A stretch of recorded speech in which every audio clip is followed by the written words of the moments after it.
Happy new year आने वाला था। टीनू और मीनू ने हैप्पी न्यू ईयर के लिए बहुत कुछ सोच रखा था। दोनों की दोनों थोड़ा थोड़ा सोच कर बोल रही थी कि क्या क्या करेंगे इस हैप्पी न्यू ईयर पर। टीनू बोल रही थी, मीनू, इस बार हम घर के बाहर बहुत ही अच्छी रंगोली बनाएंगे जिसे देखकर सभी दंग रह जाएं। मुझे तो उस चिंकी चुड़ैल को चिढ़ाना है। बोल रही थी मेरे से अच्छी रंगोली कोई बनाएगा ही नहीं इस बार। मीनू बोलती है, हाँ टीनू, वो तो करेंगे ही, लेकिन खाने में कुछ अलग स्पेशल बनाना पड़ेगा ताकि जो भी मेहमान आए वो खाना खाते ही रह जाएं, खाते ही रह जाएं और उंगलियों को चाटते ही रह जाएं और खाने में मजा भी आ जाए उन्हें। अच्छा टीनू, इस बार क्या क्या गिफ्ट देना है किसको, ये तुमने सोचा? ये हमें इस बारे में सोचना पड़ेगा, नहीं तो कहीं ज्यादा पैसे खर्चे ना हो जाए। टीनू बोलती है, मीनू, मैं जानती थी तुम ऐसा ही बोलोगी हर साल की तरह, इसीलिए देखो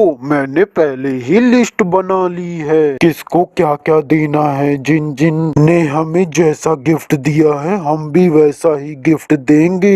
जैसे कि चकली मामा ने हमें बहुत ही अच्छा गिफ्ट दिया था, एक झूला दिया था, इसीलिए हम भी उन्हें बहुत ही अच्छा गिफ्ट देंगे। हम लोग मिलकर मामा को एक बहुत ही अच्छा सा फोन गिफ्ट में देंगे। मीनू बोलती है, नहीं नहीं टीनू, मेरी बात सुनो तुम। अरे टीनू, फोन तो मामा के हाथ से गिरते ही टूट जाएगा और खराब भी तो हो सकता है ना। हाँ, हम मामा को गिफ्ट में एक बहुत ही प्यारा सा स्वेटर देंगे। टीनू बोलती है, नहीं मीनू, स्वेटर मामा को इतना पसंद नहीं आएगा। ऐसे ही दोनों लड़ती रहती हैं कि किसको क्या देना है। दोनों लड़ते लड़ते सो जाती हैं और सुबह फिर सभी के लिए जो तय किया था उसी को ठीक मान लेती हैं। दोनों खाना खाने के बाद फिर से हैप्पी न्यू ईयर के बारे में बात करने लगती हैं। मीनू बोलती है, अच्छा टीनू, इस बार हमारा नया गोल क्या होगा? इस बार हमें नया क्या करना है इस नए साल में? टीनू बोलती है, क्या करना, क्या मतलब? वैसे भी तुम्हारा गोल कौन सा पूरा हो जाता है जो तुम इतना गोल बनाने पे ध्यान दे रही हो? क्या कह रही हो तुम टीनू?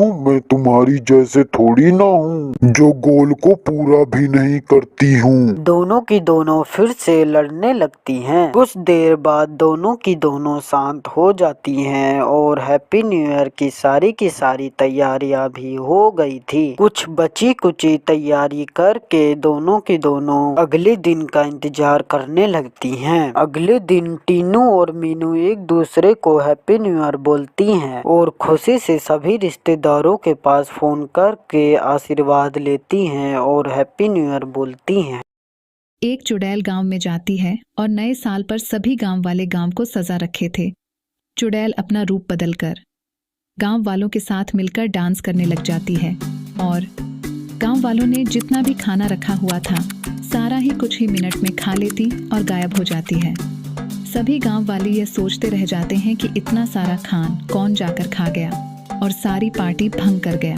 एक बार गांव में बहुत ही सुंदर सुंदर कार खड़ी थी दुकान के बाहर, और वह दुकान भी न्यू थी और दुकान के बाहर बहुत सारे डिस्काउंट भी लगे हुए थे। बहुत से गांव वाले नए कर देखकर और डिस्काउंट सुनकर जल्दी से कर खरीदने आ जाते हैं। लड़की के रूप में चुड़ैल की कुछ ही दिनों में सारी की सारी कर बिक जाती है। एक रात को वह लड़की अपने असली रूप में आ जाती है, चुड़ैल रूप में, और बोलती है, अब जब यह गांव वाले कर चला रहे होंगे तो वह खुद पर खुद जाकर कहीं ना कहीं टकरा जाएगी और इसी तरह गांव वाले कर के अंदर ही मर जाएंगे।